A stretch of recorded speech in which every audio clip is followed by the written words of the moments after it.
하나님 말씀은 구약성경 민수기 3장 38절 39절 말씀입니다. 우리 같이 한 목소리로 함께 읽겠습니다.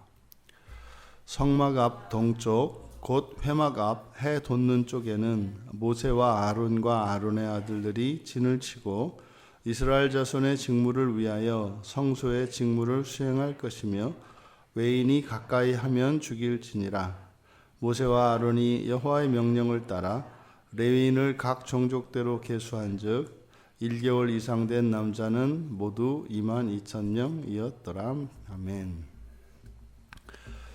앞에서 우리가 이 총수가 다른 것에 대해서 살펴보았고, 우리가 이제 모세와 아론 그리고 아론의 자손들의 그 장막의 위치 그리고 그들의 사명에 대해서 빼놓았기 때문에 38절과 39절만 오늘 따로 살펴봅니다. 이들의 장막의 위치를 이제 세 가지로 표현하고 있습니다. 첫째, 성막 앞 동쪽. 그래서 원문에서는 성막으로 되어 있지 않고 그냥 장막입니다. 장막. 그들이 치는 장막 앞의 동쪽. 그때 이 장막이라고 하는 것은 이제 집의 의미입니다. 집. 그러니까 하나님의 집이죠. 하나님의 집 앞쪽에 동쪽. 그리고 이제 회막의 앞. 그러니까 회막이니까 회막은 만나는 곳입니다.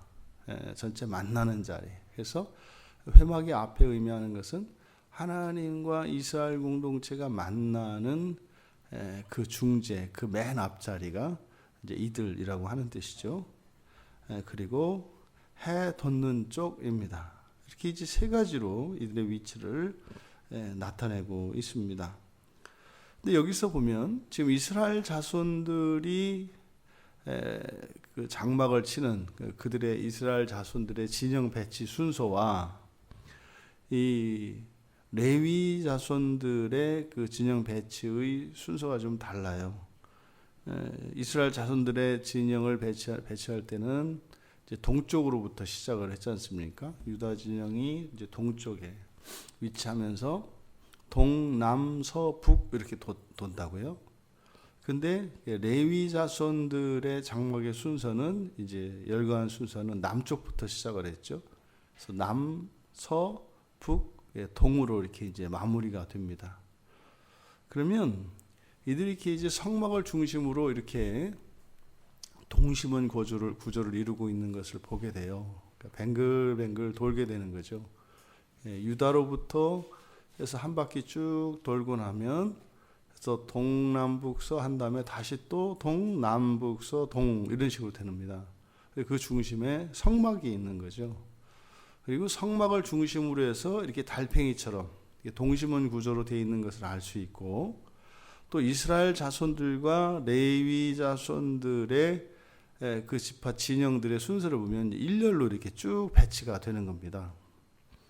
그러니까 지금 이러한 장막들의 그 배치되는 이 구조, 이것을 통해서 이들의 삶의 중심이 성막이라는 것, 성막을 중심으로 해서 이 성막을 섬기는 것이 레위 사람들입니다. 그들이 이제 성막을 감싸고 있죠. 그리고 이제 그 성막을 중심으로 해서 이스라엘 자손들이 또 전체를 둘러싸고 있는, 하지만 그 앞에 이제 모세가 맨 앞에 서고 모세를 따라서 유다 진영이 이스라엘 공동체 전체를 인도하는 모양이 이제 됩니다. 여기서 이제 이 제사장들의 직무의 성격을 이제 보여주는데, 이들의 직무, 이들이 해야 되는 직무가 이제 38절 하반절에 이스라엘 자손의 직무를 위하여 성소의 직무를 수행할 것이며, 그리고 외인이 가까이 하면 죽일 것이다. 이렇게 두 가지로 이제 이들의 직무를 나타내는데, 그래서 이스라엘 자손의 직무를 위하여 성소의 직무를 수행한다. 이렇게 직무라고 번역된 이 단어가 이제 지키다 이런 뜻입니다. 지키다, 반드시 지켜 행해야 하는 것. 그러니까 여기서 사실 지키다라고 하는 이 동사의 명사형들이 이렇게 반복돼서 사용이 되고 있는데, 이스라엘 자손의 직무, 그러니까 성막과 관련되어진 이스라엘 자손들의 직무, 이것은 이스라엘 자손들이 성막과 관련하여 지켜 행해야 할 일입니다. 그러니까 의무죠. 그들이 반드시 해야 되는 일. 이것을 그냥 직무라고 이렇게 이제 나타냈는데, 그러면 앞에서 우리가 살펴보았던 레위기를 통해서 이스라엘 자손들이 이 성막을 위해서 해야 되는 일이, 그러니까 성막에서, 그리고 성막을 위해서 이들이 해야 되는 일이 무엇인가를 우리는 이미 살펴봤습니다. 첫째로는 이 성막에 필요한 것들을 공급하는 겁니다. 성막에 필요한, 이를테면 거기에 필요한 관유가 필요하고요. 또 번제단에 태울 것들, 그리고 분향단에 태울 향들, 이런 또 진설병에 떡을 하기 위한 이런 곡식들, 물 장작하는 이런 것들이 있다고요. 그러니까 성막에 필요한 것들을 이스라엘 자손들이 공급을 하는 겁니다. 이게 그들이 해야 되는 직무, 해야 되는 일이죠. 그리고 두 번째는 단지 그렇게 성막을 섬기기만 하는 것이 아니라, 그렇게 섬기는 것은 자신들을 위한 것입니다. 그러면 성막에서 자신들의 죄를 고백하고 죄의 용서를 구하기 위해 제사를 드리는 일입니다. 그런데 바로 레위 자손, 이 제사장들이 그들을 위하여 하는 성소의 직무는 뭐가 있겠습니까? 그러면 또 제사장들이 하는 일은 또 두 가지입니다. 성막을 섬기는 일이 있고, 그러니까 그들이 가져온 것을 가지고 그 제단의 불이 꺼지지 않도록, 그리고 성막 안에 있는 등불이 꺼지지 않도록 불을 유지하고, 또 진설병을 진설하는 겁니다. 그 진설병을 올리고 내리고, 그리고 분향단에 향을 피우는 일입니다. 이것이 그들이 해야 되는 일이죠. 또 하나는 이제 그들이 제사를 지내기 위해서 제물을 가지고 나올 때 이제 그 제사를 집례하는 것입니다. 그러니까 이 제사장들이 하는 일이라고 하는 것은 대리적인 일입니다. 그러니까 제사장들은 자기의 일이 없어요. 제사장들의 직무라고 하는 것은 대신하게 되어 있다 이 말이에요. 그러니까 이스라엘 자손들이 하는 두 가지 일 중에 이들이 성막에서 자신들의 죄의 용서를 위해서 하는 제사, 그 제사를 돕습니다. 또 이 절대적인 도움이 필요하죠. 그리고 또 제사장들이 하는 일은 하나님을 대신하여 또 합니다. 하나님을 대신하여 하는 일은 죄의 용서를 선포하는 겁니다. 그러니까 제사장들이 제사를 지내고 죄의 용서를 선포하면 그 죄를 그 사람의 제사를 드리기 위해서 찾아온 그 사람의 죄가 용서가 됩니다. 그리고 또 하나는 외인이 가까이 하면 죽이는 겁니다. 외인이 가까이 한다는 것은 이제 성막 가까이에 접근하지 못하도록 하는 거죠. 그러니까 레위 지파가 아닌 이들은 성막 가까이 올 수 있고, 제사를 드리는 경우를 제외하고요. 그 다음에 레위인들이라 하더라도 성막 안쪽으로는 들어올 수가 없죠. 이거는 제사장들만, 아론과 아론의 자손들만 들어갈 수 있습니다. 그러니까 그 안에는 바로 아론의 자손들 이외에 다른 이가 접근을 하면 죽여야 됩니다. 이 죽이는 일은 누구의 일을 대신하는 거예요? 하나님의 일을 대신하는 겁니다.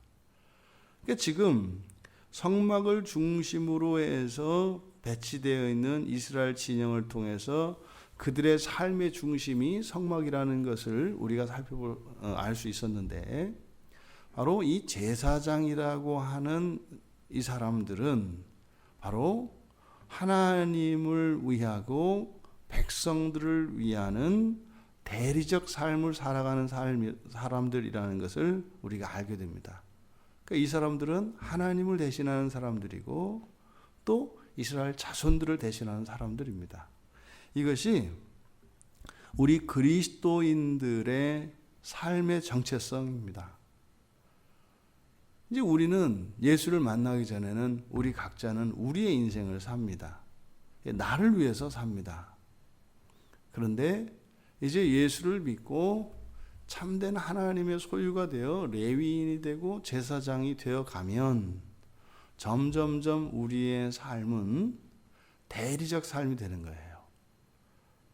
그러니까 누구를 대신하여 사는 이것을 우리가 이런 것을 살신성인이라고 하는데 그 말이 아주 성경적인 거죠. 자기의 목숨을 다 내어주고 사랑을 이루는 이것이 사실은 그리스도의 삶이었고 이게 그리스도인들의 인생이라는 겁니다.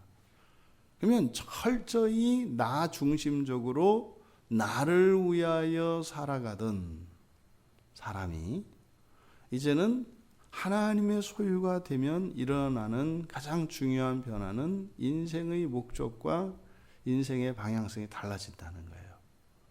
하나님을 위하여 살게 되고 또 하나님을 향하여 살아가게 된다는 거예요. 그러니까 나에게 좋은 것과 하나님께 좋은 것이 있을 때 나에게 좋은 것을 버리고 하나님께 좋은 것을 택하는 인생. 이게 이제 우리가 보통 이제 부모가 되면 이제 경험하는 겁니다. 어떠한 이기적이고 자기밖에 모르던 사람도 자식을 낳고 보면 다른 누구를 위하여 살아가는 인생을 살아가게 됩니다. 자연히 그렇게 되죠. 이게 사실은 우리가 자식을 낳지만 우리가 자식을 소유하는 게 아니라 자식이 우리를 소유하게 됩니다. 그래서 자식을 위하여 살아가게 되죠. 이게 사랑하면 그렇습니다. 사랑하면 내 사랑이 나의 소유가 되는 것이 아니라 내가 사랑하면 내가 내 사랑의 소유가 되죠. 이게 사실은 이 사랑의 원리, 이 신앙의 원리는 사랑의 원리입니다. 그러니까 나의 기쁨이 아니라 다른 대상의 기쁨을 위하여 살아가는 것, 이것이 사실은 사랑입니다. 누구를 사랑하십니까? 그러면 당신의 즐거움보다 그 사람의 즐거움을 위하여 살아가는 것을 기쁘게 여기시겠군요. 우리가 이 사랑이라고 하는 것을 막연한 심리적이고 감정적인 것으로 생각합니다만 그렇지 않다 그랬죠. 이 사랑이라고 하는 이 단어는 명사입니다만 성격은 동사적 성격이 강하다고요. 하는 겁니다. 사랑은 하는 겁니다. 근데 그것이 목표와 방향성이 이기심에서 이제 이타심으로 바뀌는 거죠. 바로 이 모세와 아론 그리고 아론 자손의 장막의 구조를 통해서 그리고 이들의 사명을 통해서 마지막 그 정점에 구원받은 하나님의 백성이 되고 거기서 더 나아가 완전한 소유가 되고 거기서 더 나아가 제사장이 되었을 때 점점점 이들의 삶의 변화는 애굽에서 하나님을 원망하던 사람들입니다. 그 고통 속에 비탄에 빠져서 원망하고 탄식하던 사람들입니다. 근데 이랬던 그 애굽에서의 이스라엘 백성들의 상태가 점진적으로 관계의 변화, 이것이 이스라엘 구원받은 이스라엘 자손, 그리고 그 가운데 온전한 소유가 된 레위 사람, 그리고 그 가운데에서도 바로 이 제사장, 이러한 점진적인 발전을 통해서 우리 그리스도인들의 삶의 변화, 우리가 어떻게 익어가야 하는 것인지를 가르쳐 줍니다. 그러니까 어떤 사람이 믿음의 진전이 있고 이렇게 성숙해진다면 자기의 생각, 자기의 뜻대로 살아가지 않고 이제는 이타적이고 그리고 그 중심은 하나님 중심적인 삶을 살아가게 된다고 하는 사실입니다.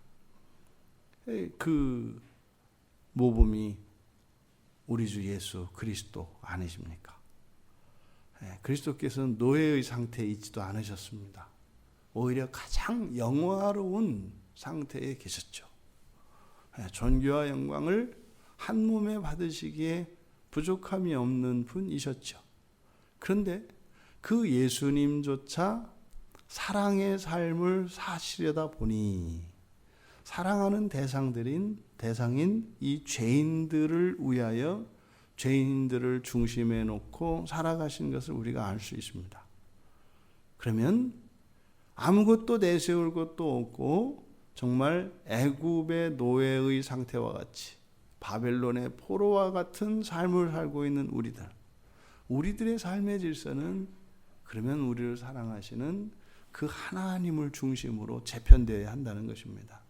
사실은 이것은 단순한 생활의 변화 또 우리의 인생의 목적의 변화일 뿐만 아니라 이렇게 변화되어지기 위해서는 우리의 본성의 변화가 일어나야 합니다. 행실로만이 아니라 우리의 마음으로 기뻐야 하고 또 그것이 자발적이고 즉각적인 순종이어야 하기 때문에 그것은 본성의 변화가 동반되지 않는 그런 행위만으로 우리는 하나님을 기뻐할 수가 없습니다. 바꿔 말하면 하나님이신 예수님께서 당신의 모든 영광을 버리고 우리를 사랑하시기 위하여 우리를 중심적으로 살아가실 때 기뻐하셨다는 것이에요. 그럼 우리가 한 걸음 한 걸음 주님 앞으로 더 가까이 나아가고 주님을 사랑하게 될 때 반드시 본성의 변화와 동반되어진 것이라면 우리의 마음속에는 기쁨이 있습니다. 주를 위하여 나의 기쁨을 내려놓는데 더 큰 기쁨이 있습니다. 주님의 무엇을 위하여 나아가기 위하여 나의 모든 것을 버리고 바꿀 때 기쁨이 있습니다. 보람이 있습니다. 오히려 더 하지 못해서 안타까움이 우리 안에 있죠. 그때 우리는 주님, 저는 죄인입니다 라고 고백할 수밖에 없습니다. 왜냐하면 하나님은 우리를 사랑하시기 위하여 아무것도 아까워하지 않으셨다는 것을 우리는 성경을 통해서 알기 때문입니다. 근데 우리 자신의 삶, 우리의 사고를 통해서 우리는 참 하나님을 사랑하기 위하여 우리의 추하고 악하고 더러운 것들을 참으로 사랑한다는 것을 깨닫게 됩니다. 하나님은 영광스럽고 고결한 모든 것을 기꺼이 버리시는데 우리는 가치 없고 더럽고 비참한 것들조차 내려놓으려고 하지 않습니다. 바꾸려고 하지 않습니다. 이것을 죄인이라고 하죠. 또 우리와 완전히 구별되어지는 하나님을 거룩하시다 하죠. 하지만 이 성막을 중심으로 이루어지는 이스라엘 공동체의 진영 배치와 이런 제사장들과 레위인들의 섬김을 통해서 마침내 이스라엘 자손들의 본성이 변화될 것이고 그들의 삶이 점점점 하나님의 소유가 되어 모두 다 왕족 제사장에 이르게 되는 것이 바로 그리스도인으로 영광 받으시는 하나님의 구원의 이야기입니다. 우리들은 이제 성막을 둘러싸고 있는 사람들이 됐죠. 더 나아가 우리들은 제사장이 되었습니다. 우리의 공로가 아니라 성령의 역사로 우리의 본성이 끊임없이 변화되어져서 마침내 하나님을 위하여 전적으로 헌신하고 하나님의 기쁨을 위하여 기꺼이 나의 기쁨과 즐거움을 내려놓을 수 있는 완벽한 왕족 제사장이 되어 세상을 이끌고 하나님을 섬기고 세상을 섬기는 그런 삶을 살아가게 될 것입니다. 하지만 그 영광의 일에 우리가 기쁨으로 참여할 수 있게 되기를 바랍니다. 이들은 하나님 앞에 그리고 세상과 하나님 사이에 그리고 그 장막을 대신하는 하나님을 대신하고 이스라엘 자손들을 대신하는 삶을 살기 위하여 이 세상에 존재한다는 사실입니다. 무엇이 가장 보람있고 영광스러운 삶인지 우리 모두에게 주님이 가셨던 그리고 주님이 살아내셨던 그 인생이 참으로 우리에게 가장 기쁘고 행복한 삶이 되기를 바랍니다. 그것이 가장 가치 있는 삶이 되기를 바랍니다. 먼저 우리의 본성을 그렇게 되기까지 하나님께서 변화시켜 주시도록 소원을 품으며 은혜 앞으로 나아가는, 그래서 그 일들의 진전이 우리 안에서 우리의 삶 속에서 경험되는 우리 모두가 되시기를 주님의 이름으로 축원합니다. 존귀하신 하나님, 이스라엘 진영 전체가 마치 저희들의 인생의 축소판이며 또한 저희들의 신앙의 여정의 역사인 것을 보게 됩니다. 성막을 중심으로 이렇게 이스라엘 자손과 하나님을 대신하여 살았던 이 모세와 아론과 아론의 자손들의 삶을 통하여 저희들의 삶의 목적이 무엇이고 저희들에게 가장 존귀하고 영광스러운 삶이 무엇인지 하나님을 섬기며 또한 세상을 섬기기 위하여 저희들의 습관과 저희들의 즐거움을 기꺼이 내려놓을 수 있도록 도와주시고 저희들의 삶 속에 저희들의 내면에 일어나는 변화를 통하여 이 세상이 더욱 하나님 앞에 세워지며 또한 저희들이 더욱 하나님 앞에 인정받고 기쁨이 되는 저희들 모두가 되게 하옵소서. 감사하며 예수님의 이름으로 기도하옵나이다.